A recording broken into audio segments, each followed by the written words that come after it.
you that if two of you on earth agree about anything you ask for, it will be done for you by my Father in heaven. For where two or three come together in my name, there I am with them. Isa pong maiksi, subalit napakamakahulugang mga pangungusap mula sa Panginoon. Na kung meron daw dalawa na nagkakasundo dito sa lupa, iyon ay gagawin para sa kanila ng ating Ama sa langit. Sapagkat kung may dalawa o higit pa rito na nagkakatipon-tipon, ibig sabihin nagkakasundo, nagkakaisa sa pangalan ng Panginoon, nandun siya. That Jesus empowers the fellowship, that Jesus inhabits the fellowship. So this is the power of two. At kung ulitin natin ang napakahalagang pangungusap ng verse 19, again I tell you that if two of you on earth agree about anything you ask for, it will be done for you by my Father in heaven. Napakakonti nang nauunawa natin sa verse na yan, kaya nagiging napakaliit din ang ating pakinabang sa kapangyarihan na ginagawang available ng Panginoon sa mga nagkakasundo at nagkakaisa sa kanyang pangalan. In a matter of speaking, the Lord was saying that two believers in spiritual agreement can ask God to do whatever they ask for. Pero yung agreement, anong kahulugan nun? At ano ang hinihingi ng mga tao who really agree with each other? Here we see the importance of being one with another person. And this is one of the major lessons that we should remember about this verse. That the Lord places a lot of premium on our being one with another person. The importance of reaching out beyond oneself. The importance of agreement, of unity. Ito pong tema ng unity agreement, paulit-ulit yan sa Bible. Na laging sinasabi, pag nagkakasundo kayo, ang Panginoong Diyos ay sunga sa inyo. Pagka ikaw kasundo mo ang sarili mo, hindi ka rin hati sa iyong sarili, hindi ka nagdadalawang loob, yung faith mo buo, you will ask mountains to jump into the sea and they will. Pero sinabi, pagka ikaw ay walang paniniwala, ibig sabihin, nagdadalawang loob ka, hindi ka isa. You are not one inside of you, but two or more separated entities. Sabi, don't expect anything good from God. A person who doubts will be like the water being tossed by the wind. At wala daw aasahan yun. So worship, fellowship, the church is composed of at least two people. Two being very, very symbolic.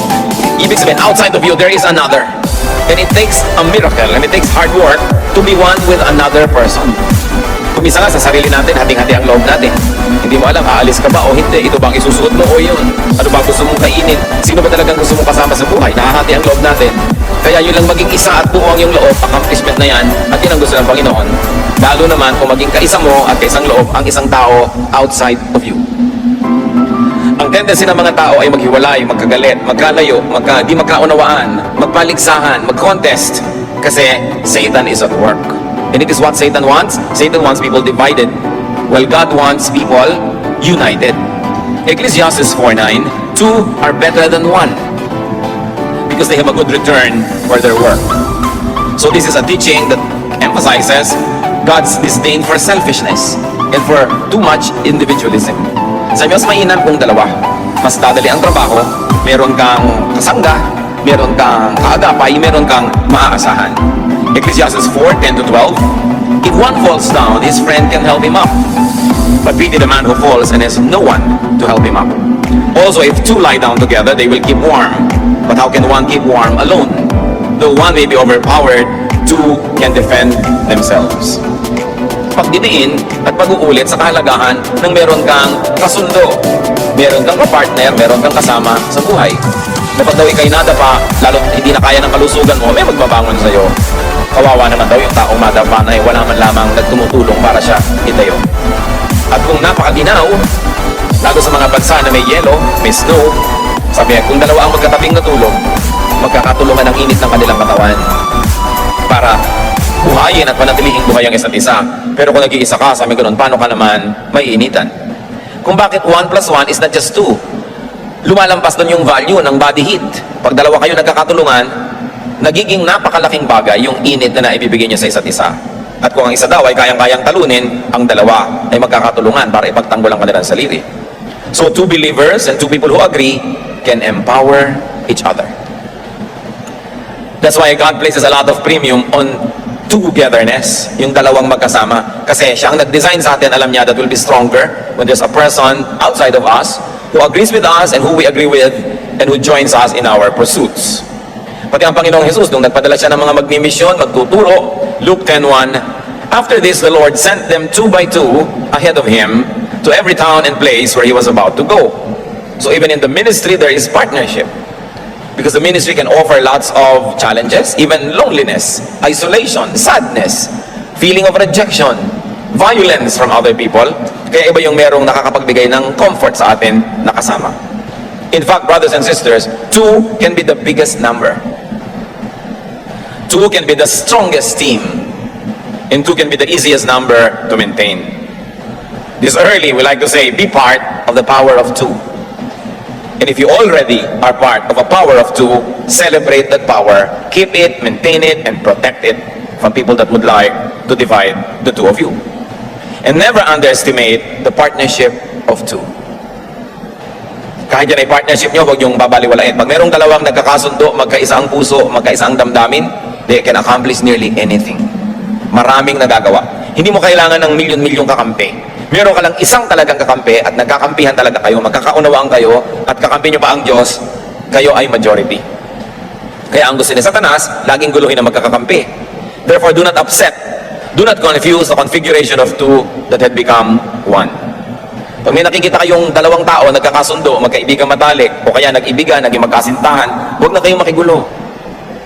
Dahil hindi yan ang kalooban ng Panginoon. Kung may mag-asawa na, huwag na kayong sisingit-singit pa, nagkakaroon ng third party. What's a horrible crime, therefore, against God's love for the unity of 2, is to separate partners, to even separate friends. Bihirang-bihira na makatagpo tayo ng kaibigan. So kung may nakita ka na kaibigan, pahalagahan mo na yon. At dapat yung mga nagmamahal sa atin, pahalagahan din yung kaibigan natin. Kung minsan ang mga magulang pa ang nagiging hadlang para sumaya ang mga anak. Na yung anak nila may nagustuhan, talagang yun ang gusto, nagkakagustuhan yung dalawa, pero ayaw ng magulang. Tapos yung magulang ngayon ang gagawa ng paraan para paghiwalayin itong nag-iibigan, hindi naman nila masipingan itong mga anak nila, natural. Hindi naman nila makamot ang likod kung makate. Hindi naman sila kapartner sa buhay, sila yung magulang. Pero kung minsan, dahil sa pag-ibig natin sa ating mga anak, gusto natin silang ilayo sa kapahamakan, napapahamak pang lalo. Pag nangihimasok tayo sa pag-iibigan ng dalawang talagang silat sila. Kasi kahit mapilit mo yan na humiwalay, sumama sa iba na gusto mo, ano mangyayari? Hati ang loob. Kasi hati ang puso. One of the greatest gifts that we can give to our loved ones, especially if they are not our spouse or spouses, diba? Kung maraming mga partner, give them the freedom to be one with the person that they want to be one with. Yun kasi ay nakatakda, chemical, electrical, genetic, emotional, intellectual, lahat yan nagsasama-sama para malaman mo sino ba talaga yung gusto ko sa buhay. At kadalasan, may mga nanggugulo dyan. Kahit sa mga mag-asawa, na lagi natin binabanggit, Mark 10:8-9, and the 2 will become one flesh. So they are no longer 2 but 1. Therefore, what God has joined together, let man not separate. Pagka lalo't mag-asawa na, tutulungan mo sila na maging united, hindi yung gagawa ka ng paraan para sila magkagulo, magkagalit sila. Kahit sa mga magkakaibigan, 1 Samuel 18:2, Jonathan became one in spirit with David, and he loved him as himself. Ito naman, pag-iibigan ng mga magkaibigan, at sa Tagalog, napakalinaw ng word na ibig, gusto, mahal, di ba? Kaya kaibigan, very precious. So hindi natin dapat pinaghihiwalay yung mga maganda ang pagsasama. Now, the power of 2 or 3 is something else that we should really allow to enrich our lives. Sabi sa Matthew 18:20, for where 2 or 3 come together in my name, there I am with them. 2 or 3. Ano po ba yung 2? The 1 plus 1 or 1 plus the other? 3 is 1 plus 1 plus another. But this should not only be limited to the numerical equivalent of 3. Kasi kung ang isa, hindi na niya mabuo ang sarili niya, mahirap gawin, mas mahirap makipagbuo sa ikaw at another person. At kung may pangatlo pa, lalo na. Pero sabi ng Panginoon, where 2 or 3 come together in my name, there I am. The importance is very, very emphasized that God wants us to be in community with other people. Hindi niya tayo nilikha para mapag-isa. 2 or 3 true believers make a church. Hindi ka pwede mag-isa lang. 2 or 3 true believers who agree about the presence of Jesus, they agree with the community and oneness with Jesus, bring about the presence of the Father and the Spirit as well. Hindi siguro nakapagtataka na pati ang pagkakilala natin sa Diyos ay God the Father, God the Son, God the Holy Spirit. And yet we know that God is one. Kung paano ang tatlong personalidad na ito, ang tatlong persona na ito ay nagiging isa, ganun din ang gusto ng Diyos sa atin. Ikaw, si person number 2, at si person number 3 ay maging isa.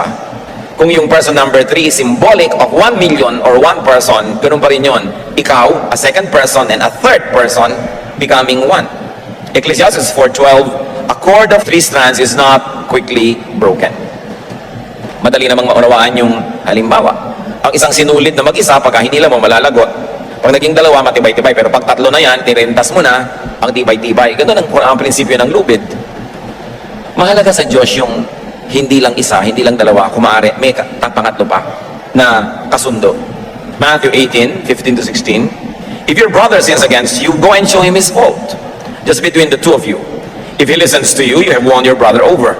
But if he will not listen, take 1 or 2 others along, so that every matter may be established by the testimony of 2 or 3 witnesses. Mahalaga, hindi lang isa yung pinapakinggan, hindi lang dalawa, kundi 3. Halimbawa, ikaw, isang tao, nagkaroon ka ng asawa, naging 2 na kayo, naging isa. Sino ngayon ang pangatlo? O hindi mga biyanan mo. Kailangan kasundo mo rin sila. Gagawa ka rin ng paraan para makasundo mo sila. Hindi kayong 2 na lang, dahil dapat 2 or 3. At kung kayo naman mag-asawa, 1 + 1, 2 kayo, may anak kayo, siya yung 3rd. Dapat magkakasundo kayo lahat. At kung yung anak mo nagkaasawa, siya plus asawa equals 1, di ba? Dahil isa na lang sila eh. So dapat tatanggapin mo rin yung manugang mo, mamahalin mo rin siya. Hindi yung binibigyan mo ng kondisyon, ako ang asawa mo. Hindi pwedeng ganun. Kasi may third party being included in the circle. God wants us to have many, many friends, to have many relations, so that we might be empowered. You triangulate your relationship so that you're not dependent only on just another person, but there is a third one, just in case the second party becomes unavailable. Why? Because God wants us to be happy. O ano nangyayari doon sa mga mag-asawa na biglang namatay ang asawa? Ito ngayon yung mga biyanan, ang gulo ng buhay nila. Kasi nawala yung isa, wala siyang magandang relasyon sa dati niyang sa biyanan niya, nagkakasira na sila. Pero kung ikaw, meron ding magandang relasyon doon, hindi mo pinapadaan lahat sa asawa mo. May maganda kang relasyon sa manugang, hindi lahat sa anak mo paparaanin yung relasyon sa kanya, matibay ang samahan. 2, especially 3, can balance, can correct, can contextualize, and even check one another. Kahit sa pagsasalita, sa pangaral, 1 Corinthians 14:29-30, 2 or 3 prophets should speak, and the others should weigh carefully what is said. And if a revelation comes to someone who is sitting down, the first speaker should stop. For you can all prophesy in turn, so that everyone may be instructed and encouraged. So even the ministration to the people of God should not come only from one prophet. Sabi, 2 or 3 prophets can be more useful than just one. So nakikinig ka rin. Kung nakikinig ka sa preacher, makinig ka rin sa Bible study leader, makinig ka rin sa counselor, o di may 3 na nagme-minister sa iyo, you become a stronger Christian. Kung meron kang paboritong preacher, o teacher, o pastor, o speaker, makinig ka rin sa iba. Para may balance, may enrichment, hindi isa lang. Sabi, makinig ka sa maraming mga propeta. At yun naman siyempre, ang pakikinig, sinusuri mo, sinasala, tinitimbang ang iyong nadirinig, hindi mo naman lululunin lahat ang nadidinig mo. Pero at least bibigyan mo yung sarili mo ng chance to hear. So hindi rin marapat sa isang mangangaral na ako lang ang papakinggan nyo, huwag kayong makikinig sa iba, huwag kayong magbubukas ng radyo, huwag kayong aatin kahit saan man. Dahil sinabi na nga, makinig ka sa 2 or 3. Dahil wala namang tao na nasagap na niya yung lahat ng gifts ng Holy Spirit para kompleto na yung ministration niya sa isang tao o sa isang flock. Kailangan hinahayaan niyang ma-feed, mag-grow for the advancement and growth of the kingdom of God, not of the kingdom of men. Kahit sa ating mga mahal sa buhay, marami mga very possessive. Ayaw mo nang payagan yung mahal mo sa buhay mo na mag-grow, mag-aral, makisalamuha sa iba. Kailangan ganon. Kahit ang mga magulang, tinuturoan ni balagtas na ang mga bata ay disiplinahin, turoang mahirapan. Bakit? Para kalugdan ng iba. Para masarap silang kasama. Kung sakaling biglang namatay ang magulang, makikisama ang mga anak nila sa mga tiya, tiyo, pinsan, mga kung sino-sino, may tibay ang kanilang pagtindig dahil sila ay kalugod-lugod at naturuan, hindi sila mga spoiled. Kaya sa Bible doon, itinuturo ang disiplina sa bata. Sino bang nakikinabang? Ang bata ay dinidisiplina? Hindi yung bata rin, kasi hindi siya nakakainisan. Pero kung 2 lang kayo, ikaw at anak mo, kayo lang ang mahalaga sa buhay, kahit yung anak mo pangit na yung ugali, hindi mo siya pinaprepare na magkaroon ng relasyon doon sa third party. Sino man yung third na yun? Mga kamag-anak, kaibigan, classmates. Hindi matibay ang standing niya. Kaya kailangan pinapatibay. Now, if there is agreement, and if there is common faith, 3 need not be a crowd. Kaya lagi natin sasabi, 3 is a crowd. Ano yung Trinity, the crowd, kung yun ang gagawin natin na policy. Kung may pagkakasunduan, merong malinaw na delineation of roles, 3 need not be a crowd. At sa ating kung minsan, hindi na naiiwasan, dahil hindi naman uso sa atin yung mga home for the aged. Kung minsan mag-asawa kayo, tapos titira sa inyo ang magulang ng isa, either magulang ng babae o lalaki, nagiging 3. No? Hindi kailangan laging maging crowd yon. Lalagay ka lang sa lugar. Kung ang marunong lumagay sa lugar, ang biyenan marunong lumagay sa lugar, hindi kailangan maging masikip yung tatlo kayo. Kasi sabi nga, where 2 or 3 are gathered in my name, I am there in their midst. And that applies every way. Basta kailangan lang godly yung principle ng pakikipagkapwa. Common wisdom wants and needs big numbers. Akala natin there's always strength in a lot of people being in the same place. But God works well with a few. Sa Psalm 20 verse 7, some trust in chariots and some in horses, but we trust in the name of the Lord our God. Hindi doon sa dami ng gamit yan, sa dami ng mga sasakay sa kabayo, sa dami ng mga hukbo. So trust in one, the Lord, who teach guarantee success. Katulad si Gideon, nung pupunta sa digmaan, ang dami niyang tauhan, 32,000. Sabi ng Panginoon, sobrang dami yan, magbawas ka. Lahat ng nagdadalawang loob, pauwiin mo na lang. Judges 7, 2-3 and 8. The Lord said to Gideon, you have too many men for me to deliver Midian into your hands. In order that Israel may not boast against me, that her own strength has saved her, announce now to the people, anyone who trembles with fear may turn back and leave Mount Gilead. So Gideon sent the rest of the Israelites to their tents, but kept 300 who took over the provisions and trumpets of the others. Imagine cutting down your army from 32,000 strong to just 300. And that's exactly how God made them win. Sabi niya, ang dami nyo nga, pero hati naman ng loob. Magulo yan. Mabuti pang konti na lang kayo, pero nagkakaisang loob kayo. Doon kayo magtatagumpay. So 1 equals 1, 2 or 3 in unity is also equals to 1. Also equals 1.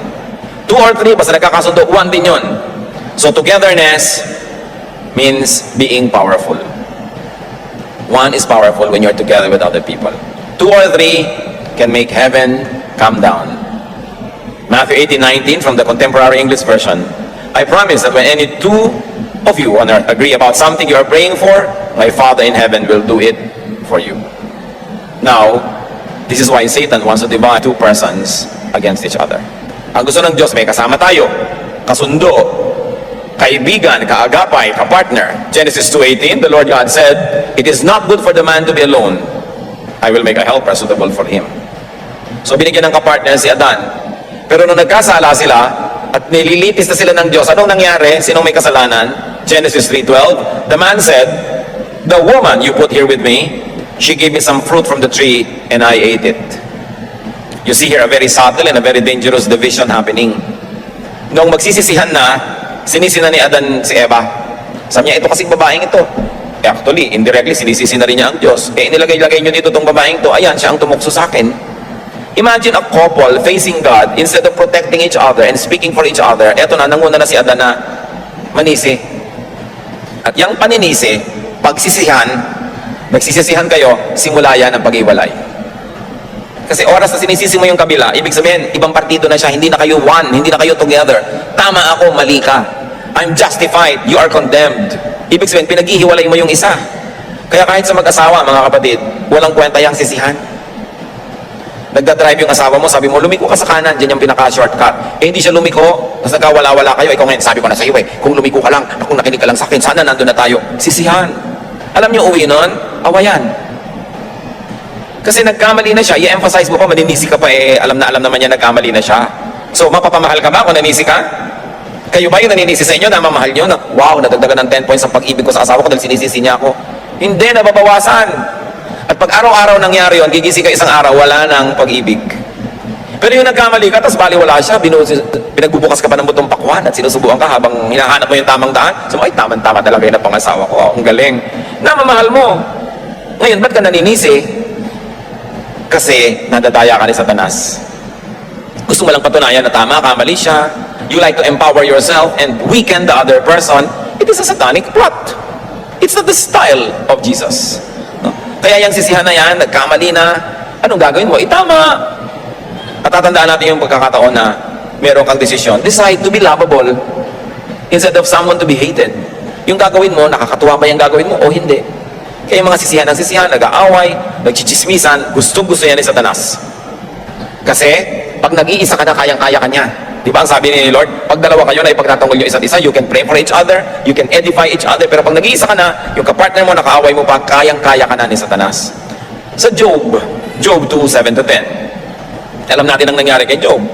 Binawian ng kabuhayan, ng kalusugan, ng lahat na. Ang daming dilubyo nangyari sa buhay niya, pati mga anak niya namatay lahat, natira yung asawa niyang buhay. Verse 10, so Satan went out from the presence of the Lord and afflicted Job with painful sores from the sole of his feet to the top of his head. Then Job took a piece of broken pottery and scraped himself with it as he sat among the ashes. His wife said to him, are you still holding on to your integrity? Curse God and die. He replied, you are talking like a foolish woman. Shall we accept good from God and not trouble? What is a painful division happening here? A division between husband and wife. Si Mrs. Job, nung mayaman pa sila, siguro panayang masahe sa batok na Mr. Job. Nung malusog pa si Mr. Job, siguro panayang yakap-yakap at himas-himas itong si Mrs. Nung masaya pa ang buhay, lagi siyang nakangiti. Pero ngayon, na dumating ang mga pagsubok, siya ang itinira ni Satanas na hindi namatay kasi kakampi pala. Siya na nasabi, bakit hindi mo na lang murahin ng Diyos? Sumpain mo na siya, tapos mamatay ka na. This is the most painful division that can happen, to be divided from your spouse. So pag kami dumadating na hirap, you decide, titibayan ba namin ang pagiging isa namin o magpapaligsahan kami dito, maglalabasan ng masamang ugali, mag-iinisan hanggang maghiwalay. You will both lose. Satan wants to divide not only two but also three persons into factions. Kaya ang hirap-hirap ng samahan ng lagi kong pinapaulit-ulit yung mga magbiyanan, manugang, anak, kasi tatlo. Pero doon na nga ang dapat natin gawing challenge. Sinasabi sa Biblia, magandang partnership yan. Kasi mahirap yung tatlo pagka nagpadala ka kay Satan. Somebody will always be isolated. Somebody laging may naiiwan at napupwera pag tatlo. Kaya dapat tumalagay ka lang sa lugar. Alin ba talaga yung rightful position ko? Kailan ako dapat mag-expect na itong si person 2 ay kasama ko at merong mga time na si 2 and 3 ang magkasama, dapat alam natin kung saan tayo nakalagay. Pero hindi sa church. The church, people are one and then there will be a breakaway. One discontented or ambitious person will infect others. Magkakaroon ng faction. Siya, yung gusto niyang kalabanin na church at yung mga gusto niyang kumampi sa kanya, nagiging tatlo. At pag yung dalawang to nagsama na, what do? You split the church. And that happens nearly everywhere. Yung one church, one body, nagkakanda split-split because of the ambition or the discontentment or the rebelliousness of one person who will infect others. Kaya ang tinuturo sa atin ng ganyan, kailangan huwag mong binibili, kailangan i-discourage mo ang mga negative talk, yung mga all kinds of rebellions, dahil madalas makahawa yan sa mga taong simple mag-isip, lalo sa mga emosyonal. And what happens when the body of the Lord gets divided? The Lord is not glorified. Satan enjoys. So strive to be one, especially with your partner and with your group, kung ano yung group nyo. Kung sasali lang kayo ng Lions Club tapos maging intriga kayo doon o sasali sa gulo, huwag na lang. Kasi pag sumali kayo, buong puso kayong sumali. Otherwise, huwag na lang kayo sumali. Ganon din sa church, Malaya naman ang mga tao kayo kung saan nila gusto umattend na fellowship. Pero pag umattend ka, buuin mo yung loob, natagaroon ka, yayakapin mo lahat. Hindi yung ang dami-dami mong arte, ang dami-dami mong reklamo, magkakagulo lang lahat. Kailangan, kung ayaw mo, di wag ka sumali, pero sumasali ka, buuin mo na yung loob mo para merong unity. Do not let Satan deceive you with pride, selfishness, with greed, even with passion and emotion, to estrange from your partner, from your spouse, from your friend, or from your family or fellowship. John 10:10, the Lord describes Satan as a thief. The thief comes only to steal and kill and destroy. And in a very, very specific sense, pag kinuha natin yung context ng pagsasabi dito ni Lord, Jesus refers to those that steal from the flock.